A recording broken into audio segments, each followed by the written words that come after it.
violence Yewwi maintient la pression ma mi ginnaaw conférence de presse bi nga xamante ne amal nañu ko démb waaye Yewwi Askan Wi démb daal dafa mel ni delloo nañ buum ca mboy mboy ba noonu laa koy waxee.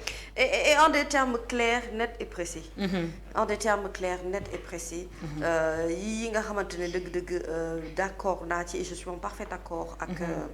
Par exemple ce que Ousmane Sonko disait ci conférence de presse bi muy wax ne l'heure n'est pas au débat. ci li jëm ci wàllu troisième candidature. Pourquoi? Parce que dafa am yeneen questions yoo xamante ne ce sont des questions d'actualité. dafa am yeneen questions yoo xamante ne ce sont des questions de l'heure et ci loolu la ñu war a concentrer wu lu mel ni 45 milliards bi nga xamante ne coow li ba tey ñu ngi xaar ñu éclaircir guñ ko.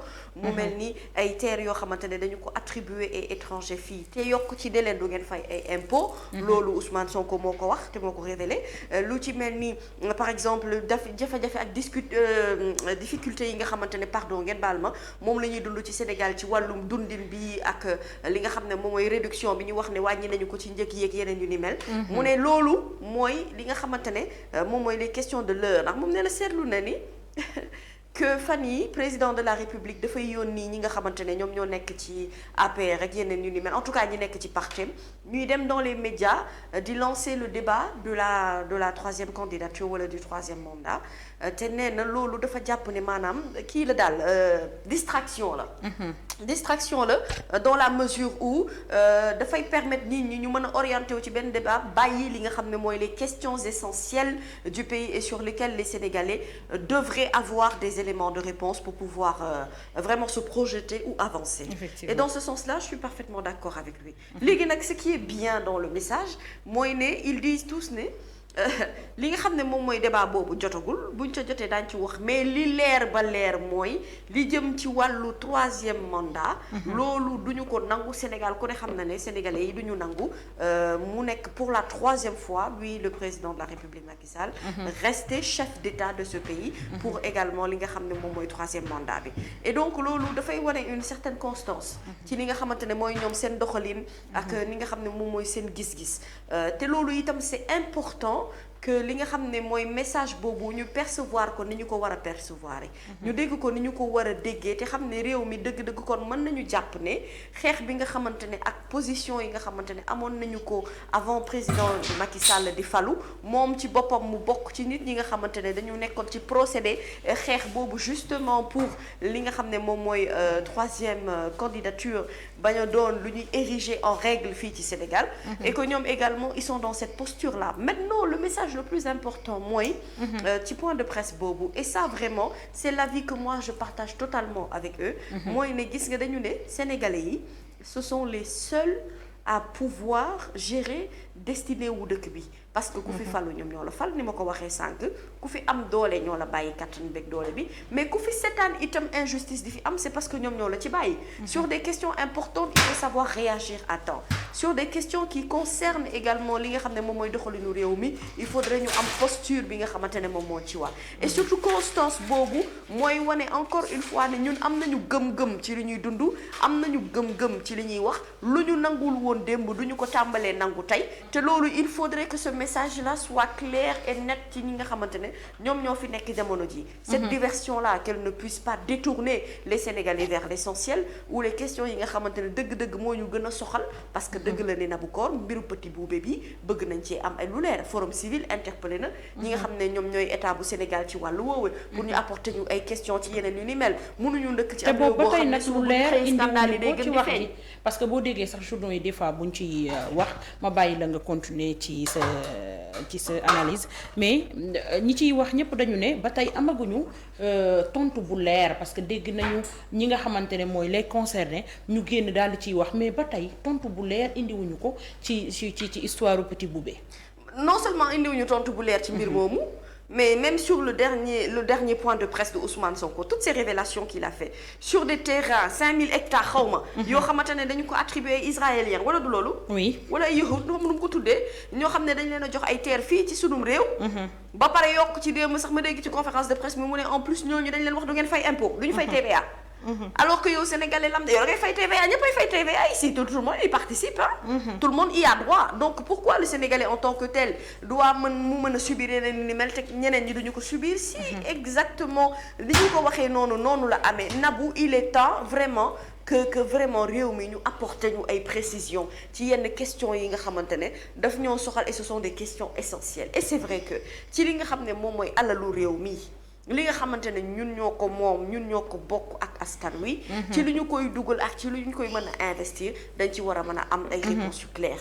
et hormis ñoom conférence des leaders conférence de presse bi nga xam ne def nañu ko démb. bu ñu fàtte ne les députés ils sont en session de marathon budgétaire. Oui. et toutes ces questions ont été soulevées à l'Assemblée nationale. yoo xamante ne y a des questions yoo xamante ne ba tey les réponses sont en suspens amaguñu lu leer ci mbir mi ni mel yow amoo ko. man awma ko ñu ci bëri ci ñun amaguñu lu leer ci loolu te dañu ci bëgg am ay leeral.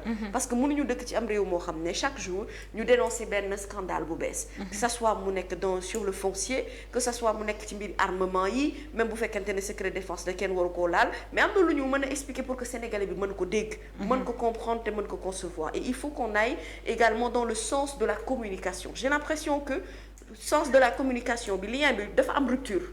lañ ko dagg à un certain moment que le sénégalais n'est pas informé ou en tout cas n'a pas la bonne information. et ñi nga xam ne ñooñu war a informer également dañu enfermé wu ci benn mur boo xam ne nous on n'a pas toutes les réponses qu'il faut. et on a besoin de ça à la limite c'est même une exigence pour que ñu xam dëgg-dëgg suñu réew mi nu ñu ko yoree. ci li ñuy dugg ci lan lay duggee et amaana xëy na aujourd'hui on ne le dit pas assez mais tous ces députés qui sont à l'Assemblée nationale font un travail extraordinaire sur des questions yoo xamante ne ce sont des questions qui concernent les Sénégalais et aucun d'entre eux en tout cas ñi bokk ci coalition bi kenn voté wu ci budget yi ñi nga xamante ne moom moo ci jàll yépp donc loolu rek déjà c'est un message fort boo xamante ne on avait besoin que les questions yi nga xam ne moo concerné Sénégalais yi que mu am ñoo xam ne dañu koy porter et li nga xam ne moo jëm ci wàllum troisième candidature je l'ai dit et redit je ne pense pas que Sénégalais yi dina doon loo xam ne Nabou Cor dinañu ko nangu ci am dëkk boo xamante ne nii dañoo xeex gàddu yi mat la mer gàddu yorey saaku ciment ba yore waale ay xeer fii la ñu fekk fii la ñu àndandoo ñun ñëpp dund ko fii la ñu dundee tiitaange ak pression ci assemblée nationale bi ñu doon bëgg jàllale car bloquant bi fii la ñu fekkee également bi ñu àndandoo di xeex ndax bañ président ancien chef de l'État Abdoulaye Wade bëgg persister toog ci nguur gi wala boog ñu jàpp ne monarchie la ko bëgg def dafa bëgg xalal doomam Karim Wade ngir mu toog dañoo xeex pour que mu jóge fi moo tax tey kii di Macky Sall falu kon bu fi nekkee def 2 mandats wam jeex dama ne même bu dul constitution morale waxatuma constitution na constitution du ko tënk mais bu ñu weesoo loolu moral li mu war a wane rek ne mooy nit góor ca kàddu ga waaw te daf ko waxoon sax ñu ne déet mu bind ko def ko ci livre te wax nañ ko ni gis nga la parole d'un président dafa am une valeur institutionnelle donc bokkul même bu ñu waxul cadre loi ak yooyu yëpp li nga wax mooy moral sàmm li nga xamante ne mooy kàddoom ndax président tey bu xëyoon ne lii bu ñu ko defati même bu fekkee mu neex ñu mu naqari dina am ñu bari ñoo xam ne dañ ciy tënku loolu mooy wane ni sa parole dafa am une valeur institutionnelle léegi le président Sonko moom li mu wax nee na da leen di day woo gouvernement bi pour ñu def un débat public loolu tamit peut-être mën na résoudre yu bari ñu tontu ñu ci laaj yu téeméeri fukk ak juróomi laaj yi nga xam ne sénégalais yi ñu ngi koy am saa yi ñu xëyee wax ko. mais c'est pas la première fois que Ousmane Sonko di leen invité à un débat c'est pas la première fois. Et depuis qu'il le fait, personne n'est venu répondre à cet appel-là. Parfois, ça, c'est des occasions à saisir, je trouve. Parfois, c'est des occasions importantes, yoo xamante ne dañu ko war a saisir justement pourquoi daf leen woo débat mais dem leen wuy ji débat. daf leen woo waxtaan toog taaj waxtaan mais nañ dem ci toog taaj waxtaan bi. nee na leen man am naa ay preuves ci li may annoncé li may wax nii dama ci am ay preuves. ñëw leen toog ngeen génne seen preuve ngeen démentir ko. c'est plus simple. je pense kooku dawul dara. kooku dawul je pense que dawul ragalul après dans les pays si tu veux civilisés entre guillemets je ne dis pas que le nôtre ne l'est pas mais vraiment on doit pouvoir organiser et sur des plateaux de télé ou dans des espaces ay moments de dialogue d'échange de discussion également relevées sur les questions de l'heure avec des partis de l'opposition et des partis du pouvoir. Qui en bénéficie le plus, c'est le Sénégalais lambda.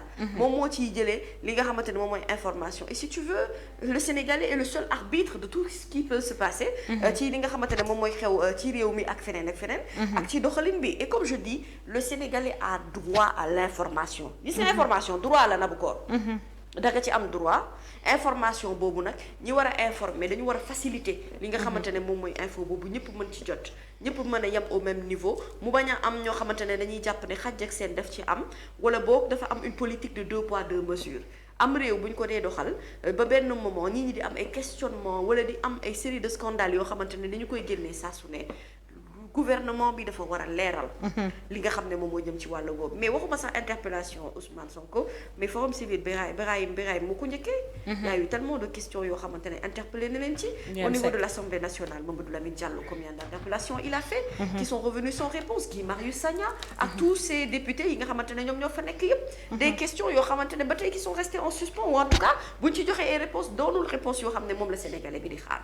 donc vraiment Nabou il faudrait qu'on puisse rétablir le fil du dialogue c'est important et il faudrait qu'on puisse surtout rétablir la vérité des faits ci par rapport ak li nga xamante ne mooy yenn questions yi ñuy soulever yépp te li ñu fi wax lépp nag journaux yi di ko fi génnee opposition bi di ko fi fësal ce sont des questions qui intéressent le Sénégalais ñi nga xam ne Sénégalais yi bëgg nañ ci xam loolu. Et Mamy kii pour faire le premier pas autant pour moi pour au moins dialogue boobu mën a am parce que bu ñu gisee mutisme bi am ci li nga xamante ne mooy gouvernement bi fi nekk mooy dañuy noppi c'est comme si question yi nga xamante ne opposition bi ñu ngi koy teg pour ci kaw table bi bëgg ñu am ci ay réponses ñoom dañoo jàpp ne c'est pas important wala du question yi nga xamante ne le Sénégalais lambda moo koy laaj.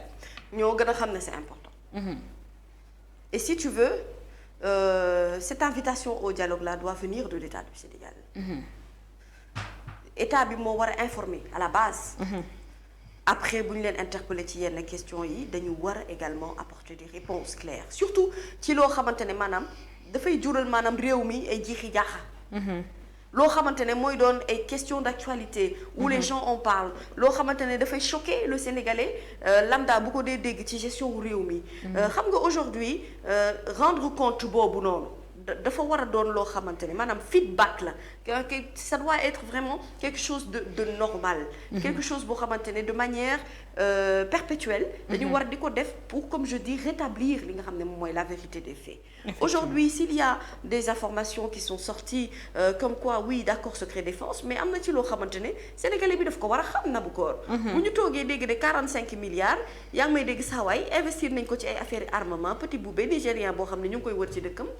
katu ñaaw téef bu mag a mag la ñu ne kooku moo gagné boobu les marchés mais Sénégalais yi dañu soxlaa xam dëgg-dëgg mbir moomu naka la tëddee est-ce que am na ni ñu ko waxee wala déet.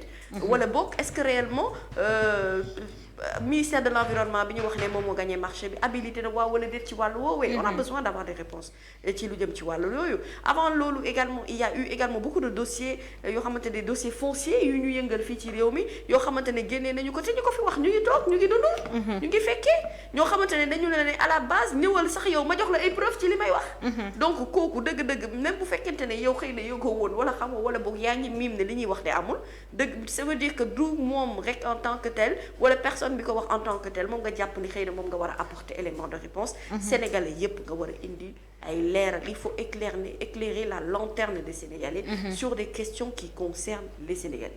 et c'est ça la vérité ñu jéem ko sax nag def mu nekk culture ci Sénégalais yi. ñu def ko boo fi nekkatee ngay rendre des comptes aux Sénégalais parce que li nga yor ñoo la ko dénk. te dañuy soxla aussi ñun ñuy am compte rendu ci li nga xamante ne moom la ñuy gérer suñu alalu réew ndax keneen ak keneen parce que Mamy nemmeeku nañ fan yi taux de chômage bi am na ku koy wax léegi ci commentaire yi daf ma interpellé quelque part. taux de chômage bi dafa yokk.